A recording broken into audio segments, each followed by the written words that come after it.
वाहेगुरु जी का खालसा, वाहेगुरु जी की फतेह। प्रोफेसर श्यामन देवरे साहब, आज आप वाय साहब मानवता में जागो, ओबीसी अपनी पहचान करो, ये कार्यक्रम में आवाज नहीं आ भाई रही। मेघराज सिंह, सीओ वाय साहब मानवता के द्वारा ये कार्यक्रम आयोजित है। आप इसके बारे में, ओबीसी को लेकर आप वर्तमान भारत में ओबीसी को किस नजरिए से उनके सामाजिक, आर्थिक, राजनीतिक, धार्मिक, शैक्षणिक, स्वास्थ्य, उद्योग धंधे, जमीन, ये जो बातें हैं, इसको ओबीसी को लेकर आप क्या सोचते हैं इस विषय में? चूंकि आप एक बड़े सामाजिक चिंतक हैं, पेशे से आप प्रोफेसर हैं, बहुत सारा आपके पास तजुर्बा है, तो इस विषय पे अपनी बात आप कृपया रखें। मैं राइट फ्रॉम स्टूडेंट लाइफ मैं ओबीसी मूवमेंट से जुड़ा हुआ हूँ और विद्यार्थी दशा में ही मैंने ओबीसी ऑर्गेनाइजेशन का काम शुरू किया था और वो विषय पर जन आंदोलन किए, जन प्रबोधन किया। फिर बाद में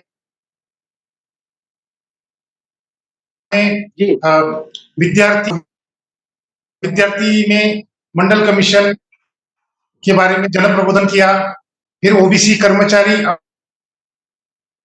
और ओबीसी अधिकारी लोगों का एक ऑर्गेनाइज और ओबीसी कर्मचारी अधिकारी लोगों में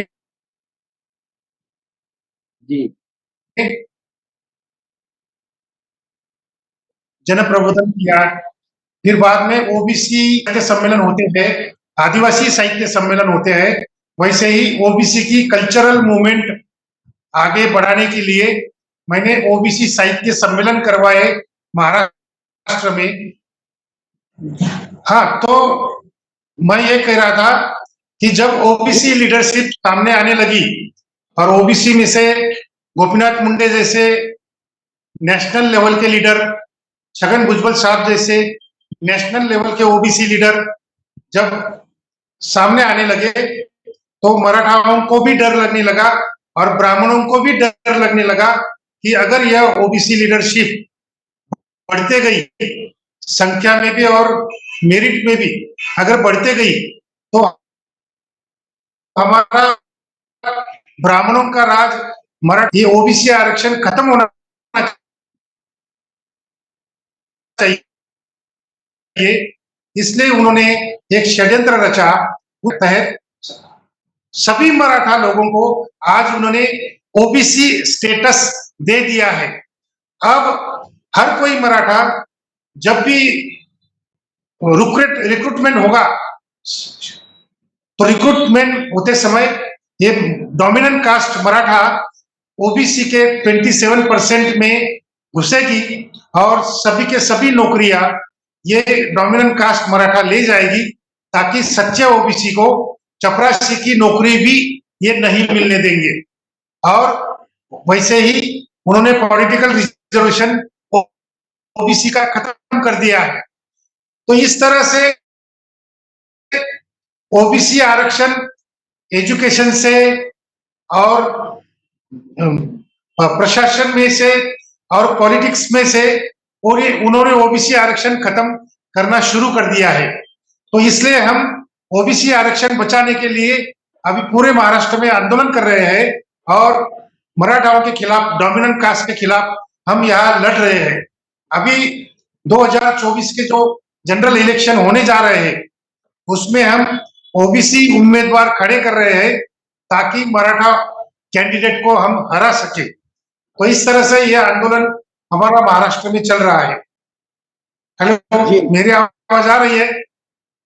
जी जी, आपकी आवाज आ रही है। जी, आपकी आवाज आ रही है। हेलो हेलो, जी जी, आपकी आवाज आ रही है हमको। आ रही जी तो ये जो षड्यंत्र रचा गया, ये केवल महाराष्ट्र में नहीं है। ये षड्यंत्र जो है, ये बहुत बड़ा षड्यंत्र है। ये झूठे प्रमाण पत्र, जो जाति के झूठे प्रमाण पत्र देने का जो प्रकार चल रहा है, वो आदिवासी के बारे में भी चल रहा है और दलितों के बारे में भी चल रहा है। और झूठे कास्ट सर्टिफिकेट देने की वजह से एससी रिजर्वेशन, एसटी रिजर्वेशन और ओबीसी रिजर्वेशन सब खतरे में आ गए हैं। और दूसरा जो मुद्दा है डीलिस्टिंग का, तो वो डीलिस्टिंग कर रहे हैं। हर कैटेगरी में जो दूसरे धर्म के लोग हैं, हिंदू धर्म के बजाय मुस्लिम धर्म के लोग हैं, पारसी, क्रिश्चियन और हो सके तो बुद्धिस्ट भी, इनको डीलिस्टिंग करने का षड्यंत्र महाराष्ट्र में चल रहा है। तो इससे भी एससी एसटी ओबीसी आरक्षण खत्म हो सकता है।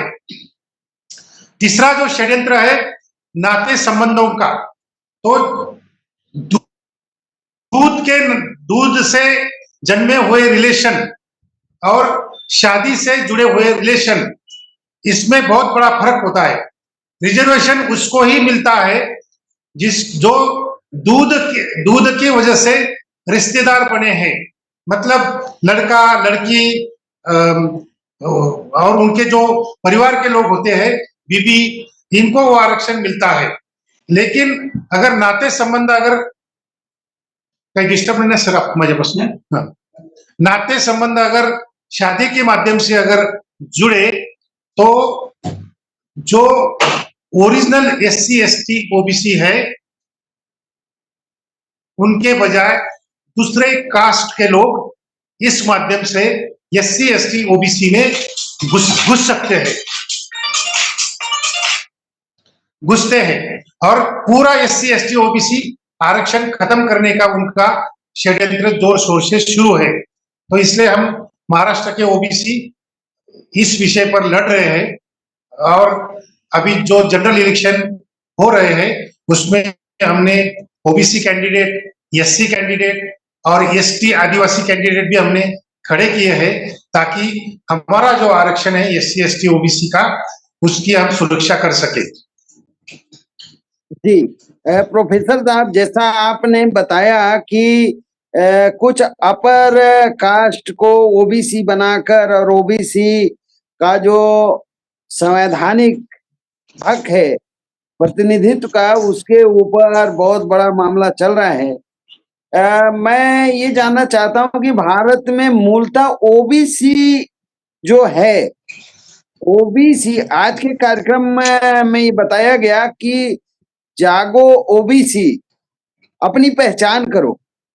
भारत में ओबीसी, मैं ओबीसी हूं, ये मानने को बहुत हद तक तैयार नहीं। इसके क्या कारण है? नहीं, देखिए, अभी आपने जो ये मुद्दा रखा ओबीसी के बारे में कि ओबीसी को कुछ मालूम नहीं, ये जो मुद्दा है ये अभी बहुत पुराना हो गया है। 30 साल पहले, 35 साल पहले ये हम कहते थे कि ओबीसी को कुछ भी मालूम नहीं। लेकिन आज ये परिस्थिति है कि ओबीसी आरक्षण बचाने के लिए या महाराष्ट्र में हर गांव में जन आंदोलन खड़े किए। हर गांव में, हर डिस्ट्रिक्ट में, हर तहसील में ओबीसी यूथ और ओबीसी नेताओं ने बहुत बड़ा आंदोलन खड़ा किया। 20-20 लाख लोगों की महासभाएं या महाराष्ट्र में संपन्न हुई है और बड़े बड़े जनमोर्चे निकाले गए हैं। तो ओबीसी को कुछ मालूम नहीं, अभी ये बात हम नहीं कर सकते।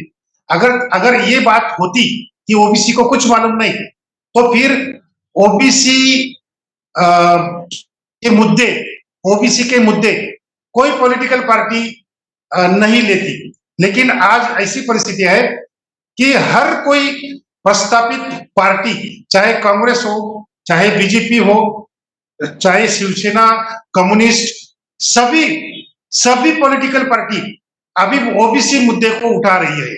कास्ट वाइज सेंसस होना चाहिए, ये भी बात बोल रही है। और जैसे ही तमिलनाडु में, बिहार में ओबीसी लीडरशिप सामने आई, और उन्होंने कास्ट वाइज सेंसस किया, तो उसकी वजह से ओबीसी में बहुत बड़ी जन जागृति हो गई है। और अभी ओबीसी सेंट्रलाइज्ड पॉलिटिक्स इस देश में 2014 से शुरू हो गया है। मैं 2014 क्यों बोल रहा हूं? क्योंकि 2014 में आरएसएस बीजेपी को एक ओबीसी फेस पूरे देश में देना पड़ा, ताकि ओबीसी वोटिंग जो है, ये मोदी का ओबीसी फेस देखकर भारत के सभी ओबीसी लोग बीजेपी को वोटिंग करेंगे, ये उन्होंने सोचा था और वो सही निकला। ओबीसी का फेस, मोदी का फेस देखकर पूरे भारत में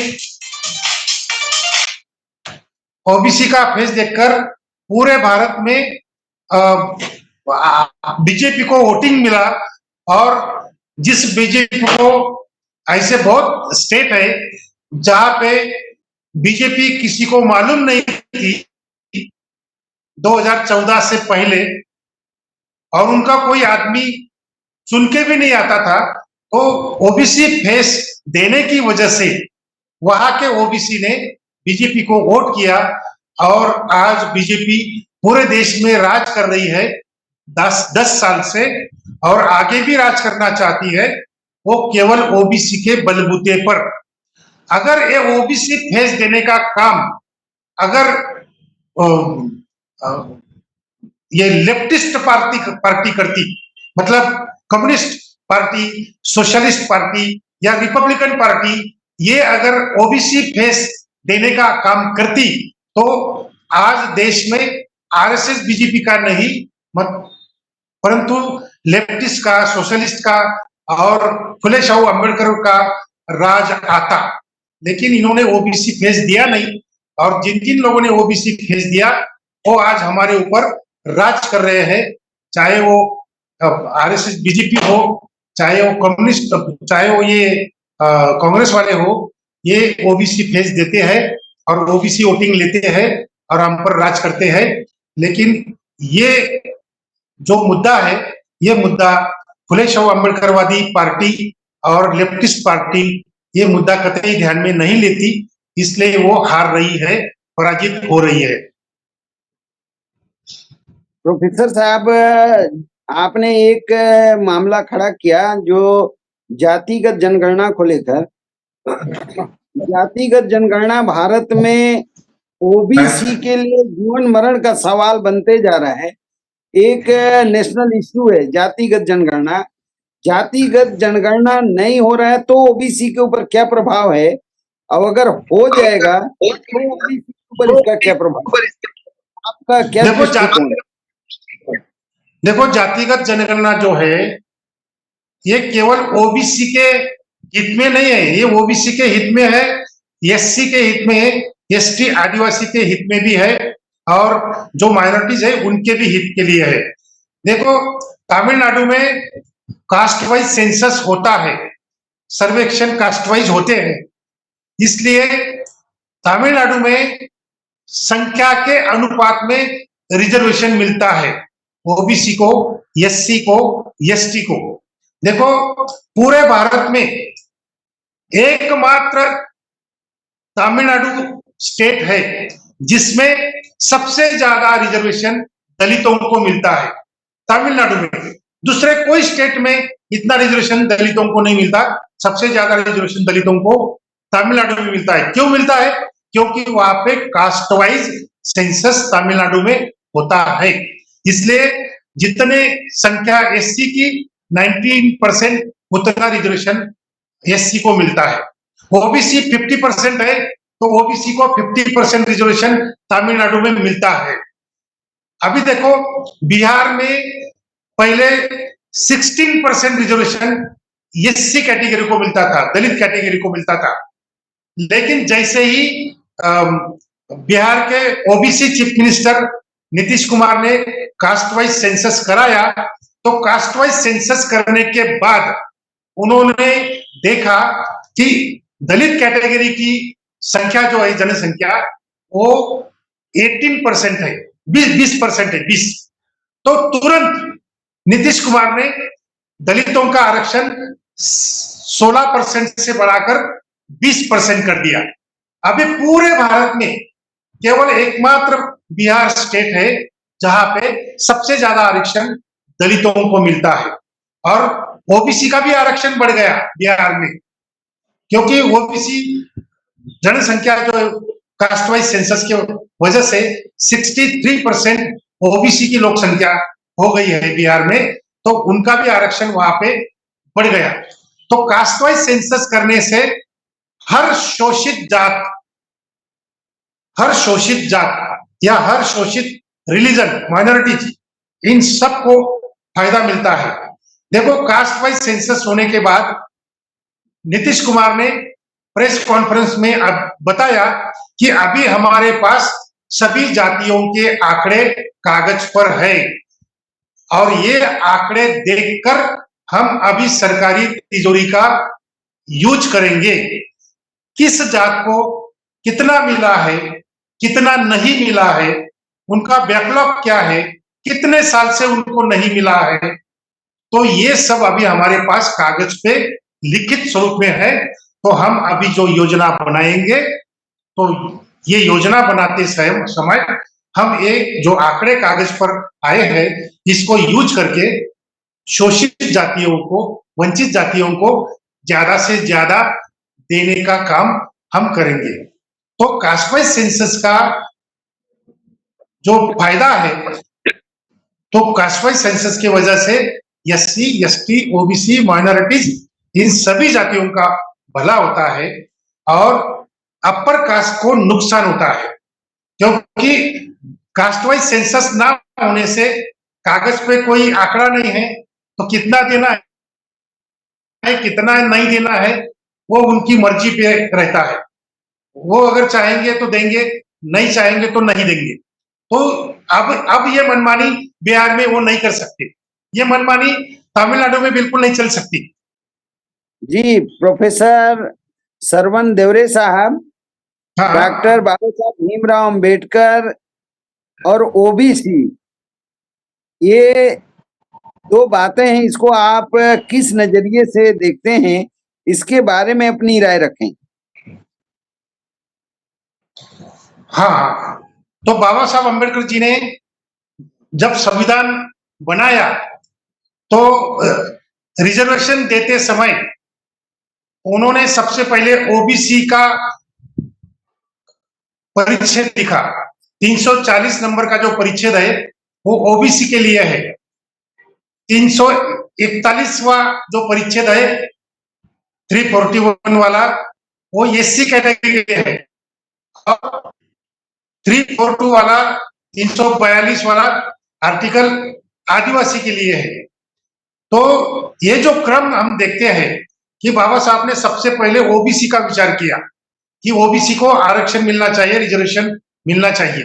लेकिन जब उन्होंने देखा कि 1950 में संविधान लागू हो गया और फिर भी नेहरू सरकार ओबीसी के लिए कमीशन नियुक्त नहीं कर रही है, ये जब बाबा साहब ने देखा तो बाबा साहब ने 1952 में रिजाइन देते वक्त उन्होंने कहा नेहरू जी को कि आप ओबीसी के लिए कुछ काम नहीं कर रहे हैं।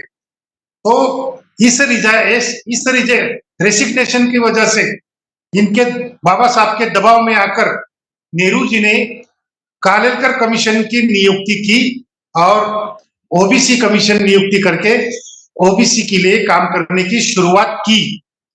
तो ये बाबा साहब की वजह से हुआ।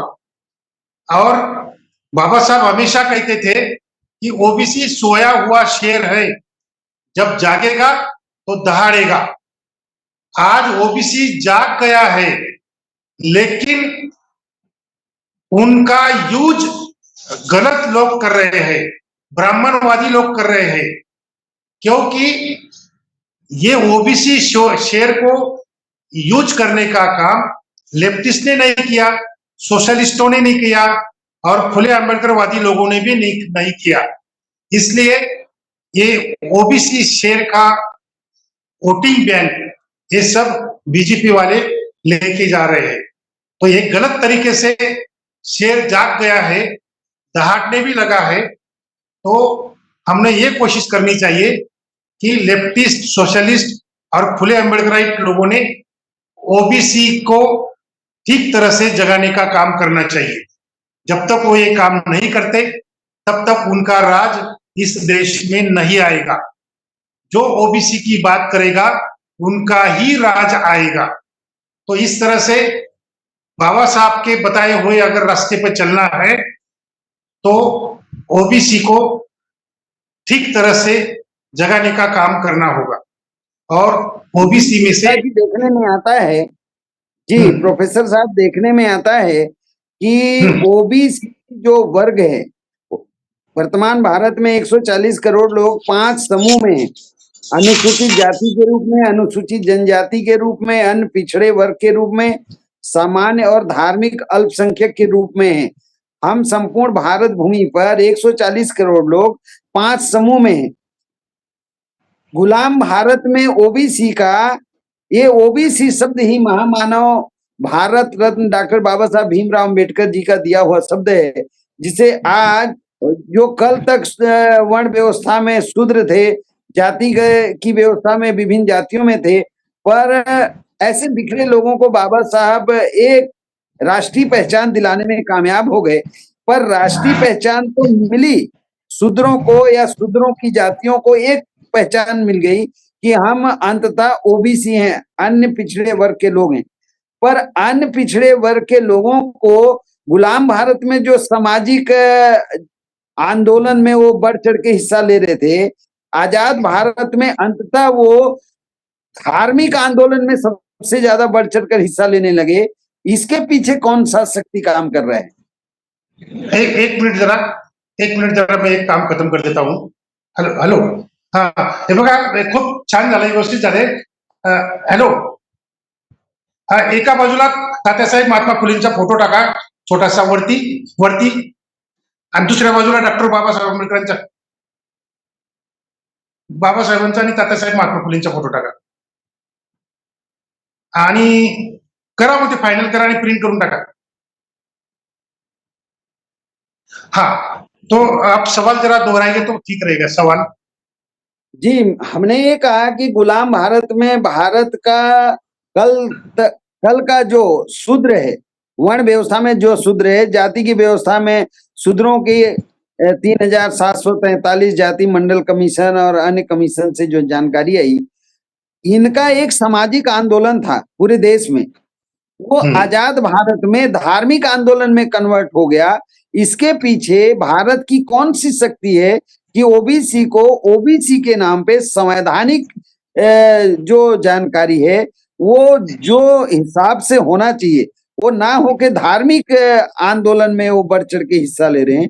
इसके पीछे क्या क्या कारण है?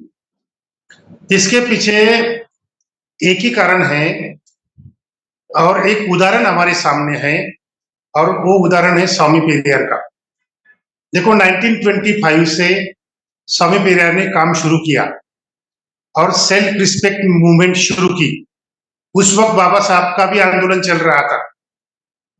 स्वामी पेरियार साहब ने ओबीसी वर्ग को टारगेट करके अपनी सेल्फ रिस्पेक्ट मूवमेंट चलाई, जबकि बाबा साहब अनटचेबल लोगों को टारगेट करके उनके लिए आंदोलन करते रहे, और स्वामी पेरियार ओबीसी के लिए काम करते रहे। तो ये बहुत बड़ा फर्क है कि स्वामी पेरियार जैसे लीडरशिप ओबीसी में तमिलनाडु में निर्माण हुई, जिन्होंने तमिल प्रांत में, मद्रास प्रांत में ओबीसी लीडरशिप निर्माण की, और उस सेल्फ रिस्पेक्ट मूवमेंट के माध्यम से उन्होंने कल्चरल रिवॉल्यूशन शुरू किया। कल्चरल रिवॉल्यूशन मतलब रामायण के खिलाफ, महाभारत के खिलाफ, कृष्णा के खिलाफ, मतलब ब्राह्मणों की जो देवी देवता है ब्रह्मा विष्णु, इनके खिलाफ स्वामी पेरियार ने बहुत बड़े आंदोलन किए तमिलनाडु में। इसकी वजह से वहां का जो ओबीसी है वो शुरू से ही ब्राह्मणवाद के खिलाफ है, तमिलनाडु का ओबीसी। क्योंकि वहां 1925 में जो ओबीसी लीडरशिप पैदा हुई, इस ओबीसी लीडरशिप की वजह से तमिलनाडु का ओबीसी यह एंटी ब्राह्मण बन गया और उसका परिणाम देखो 1967 में डीएमके पार्टी ने वहां पे रूलिंग पार्टी बन के सामने आई 1967। तो 1967 से लेकर आज 2024 तक तमिलनाडु में सिर्फ और सिर्फ ओबीसी पार्टी का राज है। वहां पे कांग्रेस खत्म हो गई, वहां पे जनसंघ कभी भी पैदा नहीं हुई, आरएसएस नहीं, बीजेपी नहीं, विश्व हिंदू परिषद नहीं, कोई बजरंग दल नहीं, कोई भी हिंदुत्ववादी पार्टी या हिंदुत्ववादी संगठन या कांग्रेस जैसी ब्राह्मणवादी पार्टी तमिलनाडु में आपको अस्तित्व में भी नहीं दिखेगी, क्योंकि वहां का ओबीसी कल्चरल रिवोल्यूशन की वजह से शुरू से ही एंटी। माननीय प्रोफेसर सरवण देवरे साहब, आपकी आवाज हम तक नहीं आ रही है, शायद नेटवर्क इशू होगा जी। ठीक है, आप दूसरे जो है उनको सवाल कीजिए जी। दूसरे जो वक्ता है उनको सवाल कीजिए। प्रवीण जी, मैं आपको इनवाइट करना चाहता हूं, शायद वो जुड़ नहीं पाए हैं। भाई मेघराज सिंह जी, भाई मेघराज सिंह जी,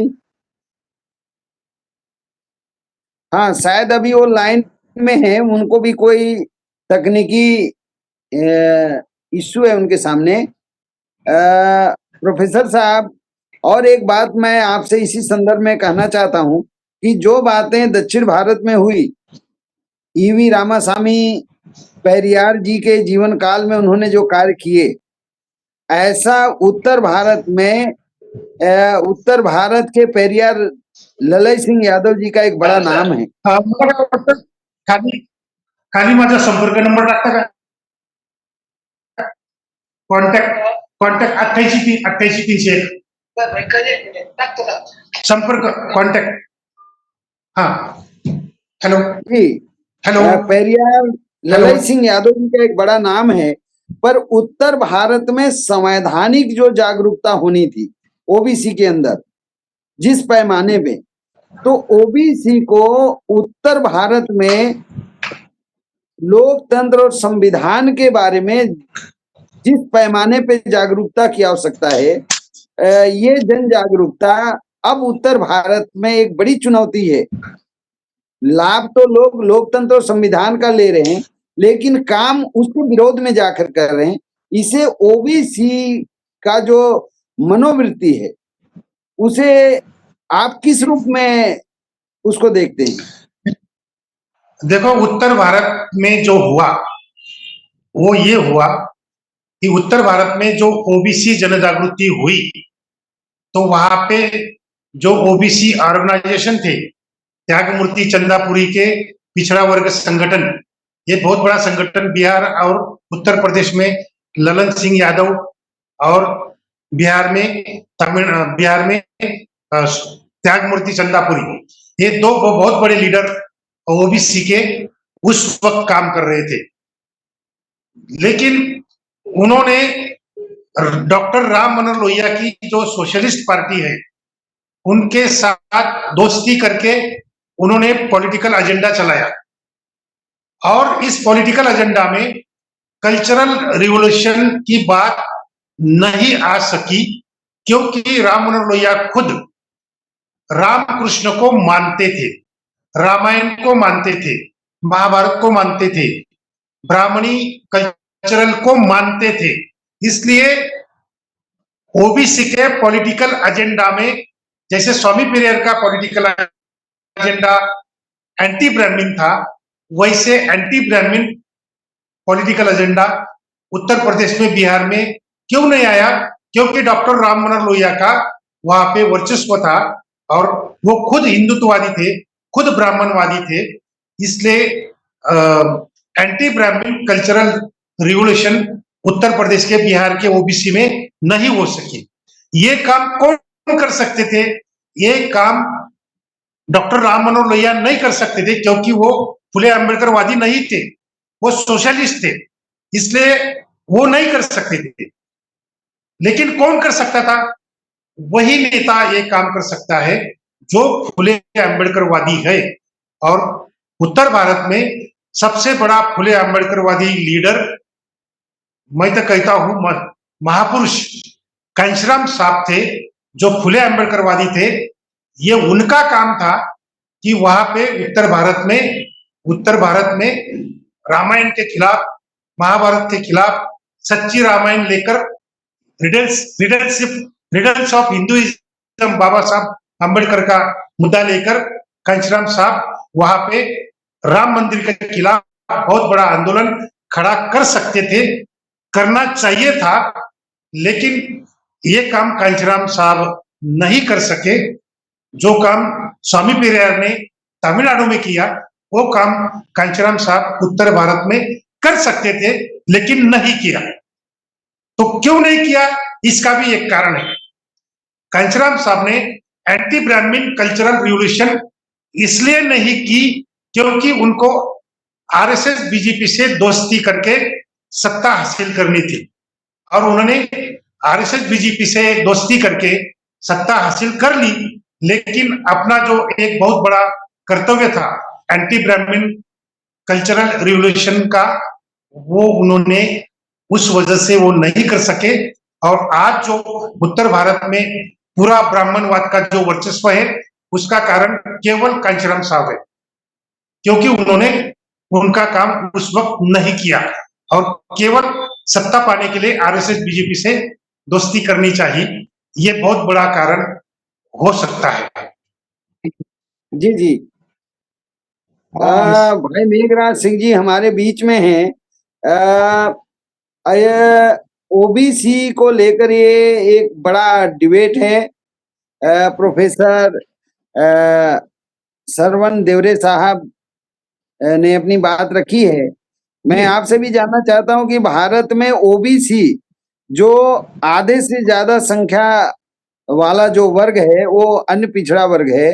अन्य पिछड़ा वर्ग को भारत की जो संवैधानिक व्यवस्थाएं हैं, जो लोकतांत्रिक व्यवस्थाएं हैं, उससे ओबीसी को जोड़कर उसके शिक्षा, नौकरी, राजनीति, उद्योग, जमीन, सामाजिक परिस्थितियां में जो गड़बड़ी है भारत के अंदर, जो विषमताएं हैं, इन विषमताओं को ओबीसी कैसे दूर करे।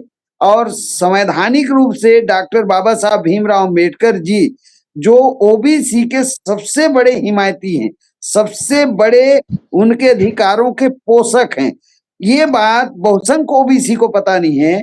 तो भारत के ओबीसी को इन विषयों पे कैसी जानकारी दी जाए, इसके क्या क्या स्वरूप हो सकते हैं? जी भाई मेघराज सिंह जी। तो भाई गुरु जी का खालसा, भाई गुरु फतेह। आप लोगों को बहुत बहुत बधाई है कि प्रोग्राम में का भी नाम रखा आपने कि ओबीसी जागो, ओबीसी अपने आप को पहचान करो, बल अपनी पहचान करो।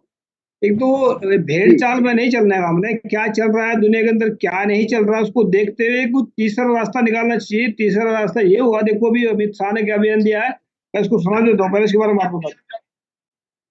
जी प्रोफेसर साहब, आपने बात सुना कि भारत रत्न डॉक्टर बाबा साहब भीमराव अम्बेडकर। एक मिनट संतोष साहब, एक मिनट।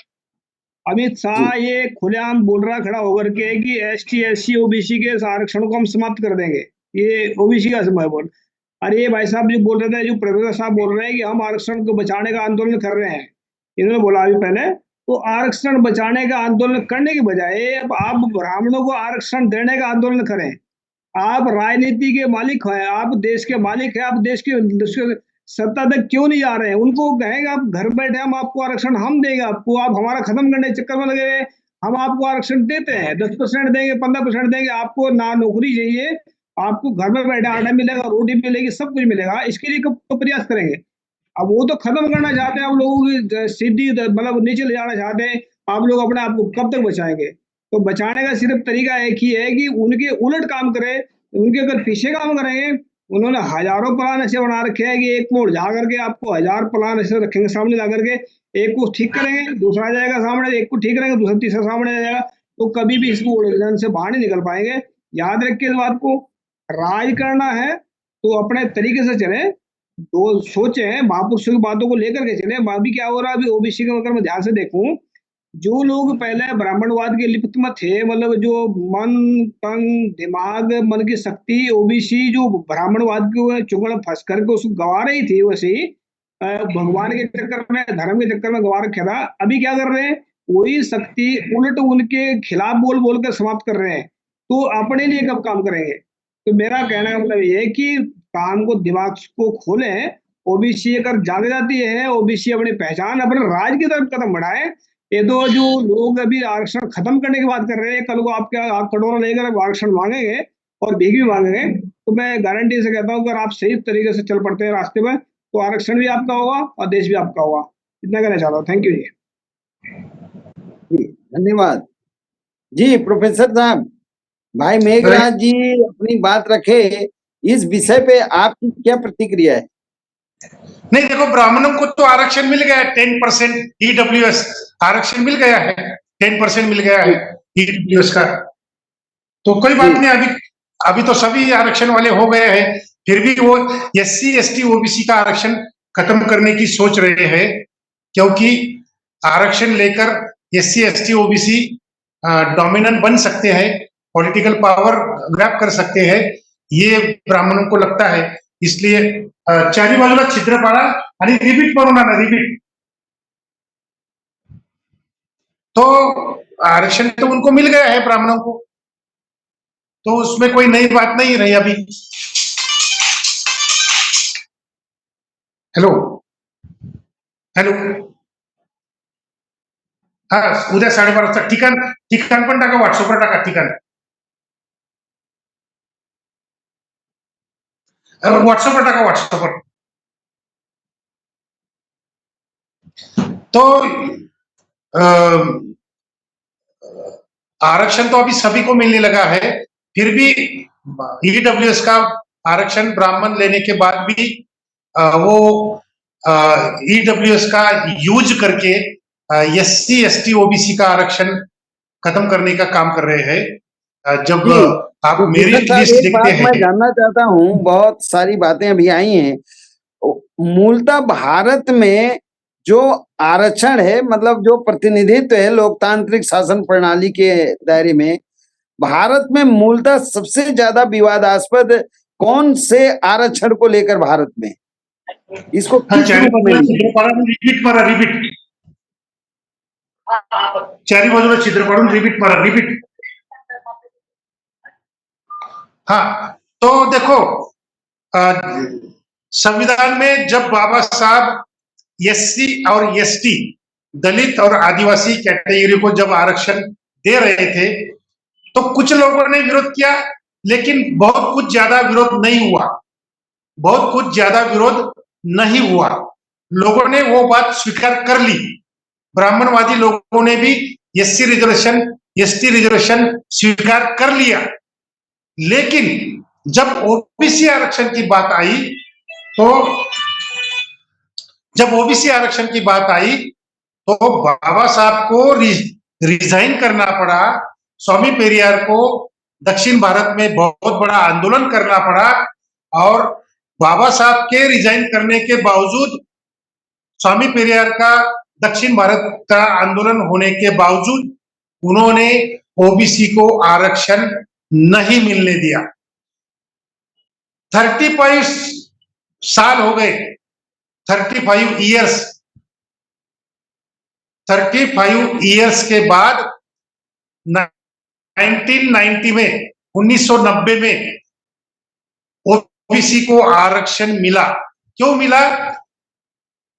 क्योंकि 1990 में दिल्ली में ना कांग्रेस का राज था, ना बीजेपी का राज था, मतलब कोई ब्राह्मणवादी पार्टी दिल्ली में सत्ता में नहीं थी, इसलिए ओबीसी को आरक्षण 90 में मिला। और जब आरक्षण देने की बात शुरू हुई तो वीपी सिंह सरकार को गिराना पड़ा उनको, और राम मंदिर के नाम पर पूरे देश में दंगे करवाए, पूरे देश में दंगे करवाए। तो भारत में ब्राह्मणवाद डरता है तो सिर्फ और सिर्फ ओबीसी आरक्षण को डरता है। वो एससी आरक्षण को नहीं डरता ब्राह्मणवाद, दलित आरक्षण को नहीं डरता, आदिवासी आरक्षण को भी वो नहीं डरता। वो डरता है सिर्फ और सिर्फ ओबीसी आरक्षण को डरता है और ओबीसी का आरक्षण खत्म करने की बात करता है। और जैसे ही ओबीसी आरक्षण खत्म हो जाएगा, जैसे ही ओबीसी आरक्षण खत्म हो जाएगा तो ब्राह्मणवाद बिल्कुल मजबूत हो जाएगा। आज ब्राह्मणवाद मजबूत क्यों नहीं हो सकता? क्योंकि ओबीसी की वजह से वो मजबूत नहीं हो रहा है। देखो, तमिलनाडु में ओबीसी लीडरशिप आ गई, कांग्रेस भी खत्म, भाजपा भी खत्म। देखो, बिहार में नीतीश कुमार, लालू, मुलायम, उत्तर प्रदेश में ये लीडरशिप, ये तीन लीडरशिप ओबीसी की ऐसी है जिन्होंने कभी भी आरएसएस के साथ दोस्ती नहीं की। ये तीन लीडरशिप ने, लालू, मुलायम और करुणानिधि जैसे ओबीसी लीडरशिप इस देश में है, इन्होंने आरएसएस, बीजेपी से कभी भी दोस्ती नहीं बनाई। आज भी वो छाती ठोक के, आज भी वो तीनों ओबीसी लीडर आरएसएस, बीजेपी के खिलाफ खड़े हैं। तो इसकी वजह से ब्राह्मणवाद को डर लगता है, सिर्फ ओबीसी से डर लगता है। उनको दलितों से कोई डर नहीं है, उनको आदिवासी से कोई डर नहीं है, उनको मुसलमानों से अजीबात बिल्कुल डर नहीं है। उनको डर लगता है सिर्फ और सिर्फ ओबीसी लीडरशिप से उनको डर लगता है। और इसलिए वो सबसे ज्यादा ओबीसी आरक्षण के खिलाफ है, सबसे ज्यादा ओबीसी आरक्षण खत्म करने की बात करते हैं। और ओबीसी इस देश में ऐसा एकमेव फैक्टर है ओबीसी, जिसके सिवाय, ओबीसी के सिवाय यहाँ पे ब्राह्मणवाद खत्म नहीं हो सकता। ब्राह्मणवाद को खत्म करना है तो ओबीसी लीडरशिप ही ब्राह्मणवाद खत्म कर सकती है। दूसरी कोई जाति की लीडरशिप ब्राह्मणवाद खत्म नहीं कर सकती। ये इस देश का चरित्र है। जी प्रोफेसर साहब, एक बहुत बड़ा बात आपने कहा कि भारत में जो मनुवादी व्यवस्थाएं हैं, जो ब्राह्मणवादी सामाजिक जो संरचना है, उसमें जो असमानता है, भेदभाव है, अलग अलग तरह की उसमें बातें हैं। अगर इसको समानता मूलक समाज रचना का स्वरूप देना है तो अंततः ओबीसी लीडरशिप की जरूरत होगी। पर ओबीसी का जो लीडरशिप है वर्तमान भारत में, वो दूर दूर तक सिर्फ ओबीसी के नाम पे वो देश में आगे बढ़े, संवैधानिक सुरक्षा का वो लाभ ले, लोकतांत्रिक शासन प्रणाली को और मजबूत करे, ऐसा दूर दूर तक कई बार दिखाई नहीं पड़ रहा है। इसके क्या कारण है? इसका कारण ये है कि 1990 के बाद, 90 के बाद, जैसे ही मंडल कमीशन लागू हुआ वीपी सिंह के काल में, तो 90 तक के जो ओबीसी लीडर थे, वो लीडर लड़ने वाले लीडर थे, प्रामाणिक लीडर थे, काम करने वाले लीडर थे और ब्राह्मणवाद के खिलाफ काम करने वाले लीडर थे। 90 के पहले, चाहे वो कर्पूरी ठाकुर हो, लालू हो, मुलायम हो, करुणानिधि हो, ये सब जो लीडर थे, राम नरेश यादव, त्यागमूर्ति चंदापुरी, ललित सिंह यादव, ये सब ओबीसी लीडर ये सब ब्राह्मणवाद के खिलाफ, आरएसएस, बीजेपी, कांग्रेस के खिलाफ काम करते थे। लेकिन जैसे ही मंडल कमीशन लागू हो गया और ओबीसी बड़े पैमाने में जागरूक होने लगा, तो ब्राह्मणवादी पार्टियों ने क्या किया, अपने खुद के ओबीसी लीडरशिप पैदा किए, अपने खुद के ओबीसी लीडर अपने अपने पार्टी में खड़े किए और ये झूठे ओबीसी लीडर पैदा करके उन्होंने ओबीसी को भटकाया और ब्राह्मणवाद के खिलाफ लड़ने के बजाय ब्राह्मणवाद के अंधभक्त बन गए, क्योंकि कांग्रेस ने, बीजेपी ने झूठी ओबीसी लीडरशिप पैदा की। तो इस वक्त फुले आंबेडकरवादी पार्टी का ये काम था, चाहे वो रिपब्लिकन हो, चाहे वो बहुजन समाज पार्टी हो, चाहे कम्युनिस्ट हो, चाहे सोशलिस्ट हो, इनका काम क्या था उस वक्त? इनका काम था ओबीसी लीडरशिप, नई लीडरशिप खड़ी करनी चाहिए थी, नई ओबीसी लीडरशिप खड़ी करनी चाहिए थी।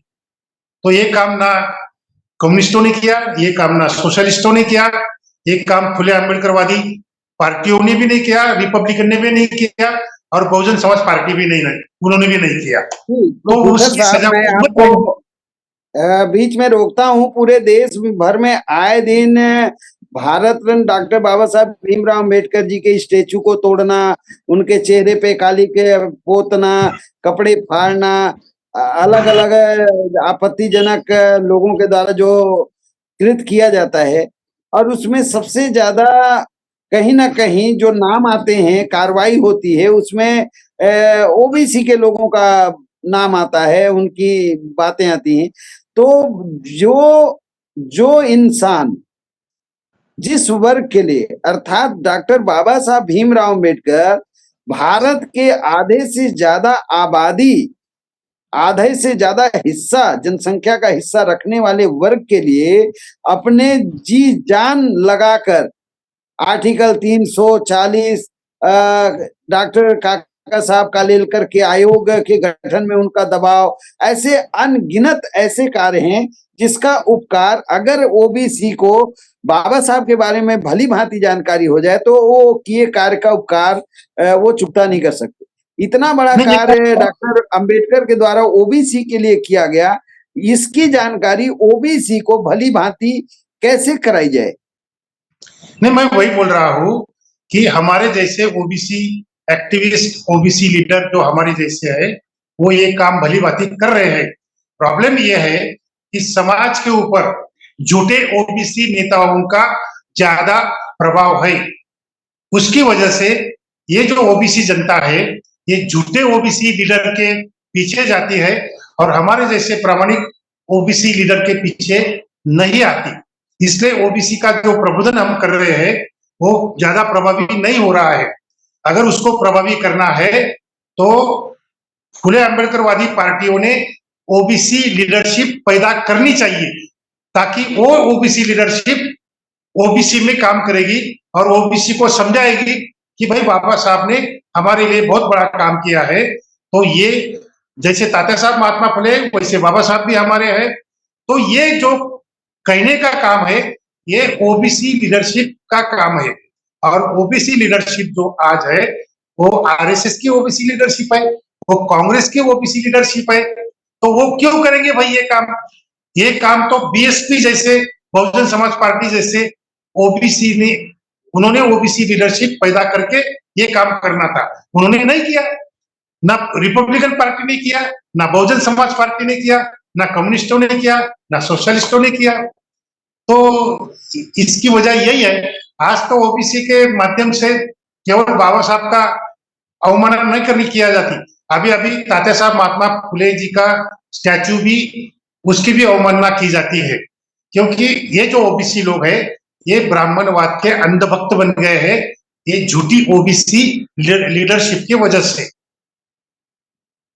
जी, डॉक्टर बाबा साहब भीमराव अम्बेडकर जी समय समय पे कई मर्तबा, कई अवसरों में, उनके भाषणों में, लिटरेचर में है, वो महात्मा ज्योतिराव फुले को अपना गुरु मानते थे। साहू जी महाराज को तो वो अपना बहुत अभिन्न मित्र तक की संज्ञा दिए, वो अपना गुरु माने। और उनके विकास में, उनके प्रगति में साहू जी महाराज का बहुत बड़ा योगदान डॉक्टर बाबा साहब भीमराव अम्बेडकर जी ने स्वतः स्वीकार किया। संत कबीर को अपना गुरु मानते थे। ये सब लोग ओबीसी के लोग हैं और उन्होंने एक नहीं कई मर्तबा इन महापुरुषों का नाम लेकर पूरा स्पष्ट अपनी मनसा जाहिर की कि ये मेरे मार्गदर्शक हैं, ये मेरे गुरु हैं और मैं अपना स्वयं का नहीं बल्कि महापुरुषों का जो आंदोलन है, जो रुका हुआ है, उसी को मैं आगे बढ़ा रहा हूँ।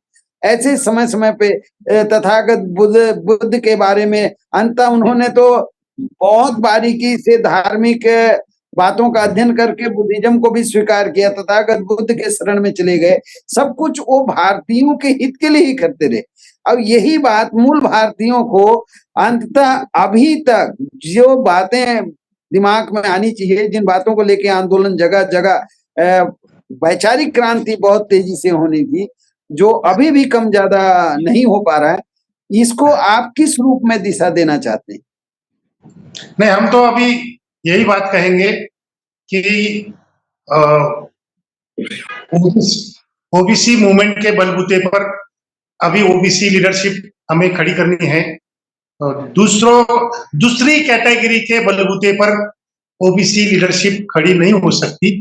ओबीसी के बलबूते पर ही ओबीसी लीडरशिप हमारी खड़ी करनी चाहिए, ताकि ओबीसी जनता का प्रबंधन हम अच्छी तरह से कर सके।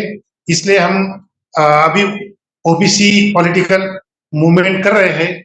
इलेक्शन में ओबीसी उम्मीदवार खड़े करके हम इलेक्शन लड़ रहे हैं। हो सकता है इसमें से कोई अच्छी ओबीसी लीडरशिप सामने आएगी और ये काम करेगी। जी, अभी जैसा कि आपने पॉलिटिकल कार्यों की बात की, दुनिया का सबसे बेहतरीन शासन प्रणाली लोकतांत्रिक शासन प्रणाली है, और भारत में जिस स्वरूप में लोकतंत्र का अस्तित्व है और उसका उदय हुआ, उसका श्रेय महामानव डॉक्टर बाबा साहब भीमराव अम्बेडकर जी को जाता है। ये निर्विवाद रूप से सत्य है।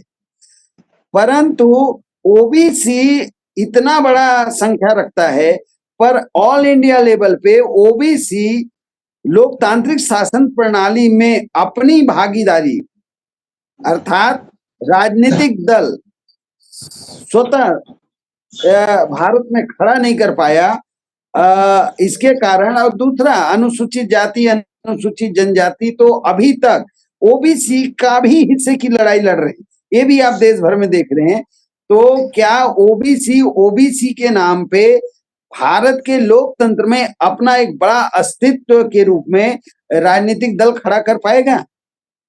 कर पाएगा। जैसे तमिलनाडु में स्वामी पेरियार ने करके दिखाया, जैसे लालू मुलायम ने करके दिखाया, तो वैसे अभी भारत के लेवल पर ओबीसी मूवमेंट खड़ा होगा और ओबीसी लीडरशिप सामने जरूर आएगी।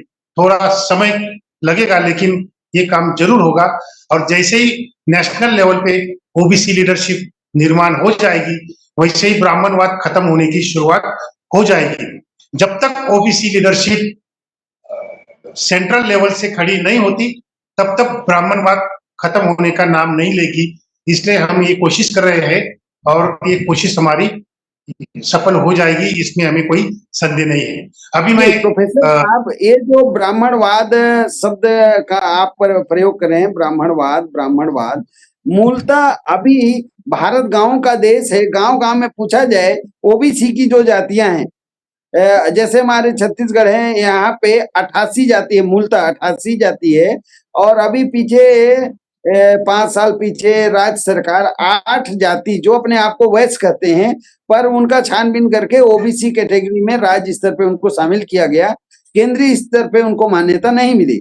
तो ये जो 88 जाति का छानबीन आप करेंगे तो पता चलेगा कि अपर लेयर के 5-7 जाति के अलावा नीचे की जो जातियां गांव में हैं, सुदूर क्षेत्रों में फैले हैं, उनको तो ब्राह्मणवाद क्या है, ये कैसे काम करता है, एक्चुअल एक कौन सी विचारधारा है, इस विचारधारा में लोगों के साथ क्यों भेदभाव किया जाता है, ये भी पता नहीं है।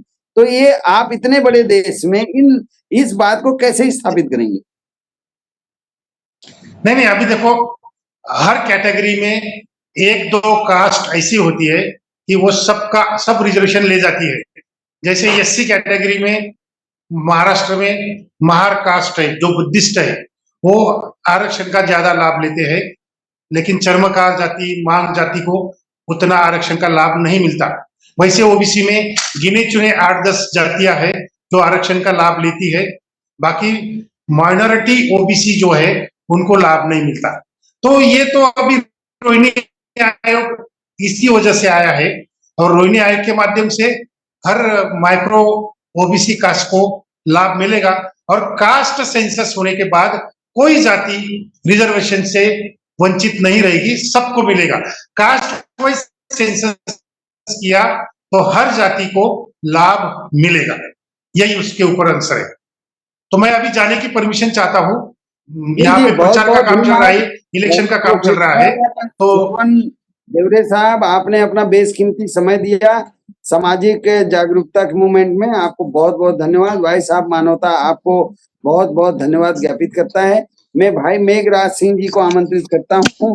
भाई मेघराज सिंह जी, आप आए और इस कार्यक्रम को कंक्लूड करें। हाँ जी संतोष साहू जी, थैंक यू, आपका जी स्पेशल भाई आपने मुकाम मेघराज रखा। सिंह जी, आप आज के इस कार्यक्रम को अंतिम सोपान की ओर अग्रसर करें। हाँ जी बिल्कुल, आपने ये आपका धन्यवाद, आपने प्रोग्राम को किया। मैं उम्मीद करता हूँ आप जारी रखें प्रोग्राम को। एससी ओबीसी के लिए जगह मतलब जागरूक प्रोग्राम करते रहें, जितने भी महापुरुष हैं सबका इतिहास रखें। तो आज के लिए आपका स्पेशल धन्यवाद, और मैं उम्मीद करता हूँ आप लगातार इसको रखेंगे। तो आपका शुक्रिया, थैंक यू, सत श्री अकाल। वाहिगुरु जी का खालसा, वाहिगुरु जी की फतेह, थैंक यू।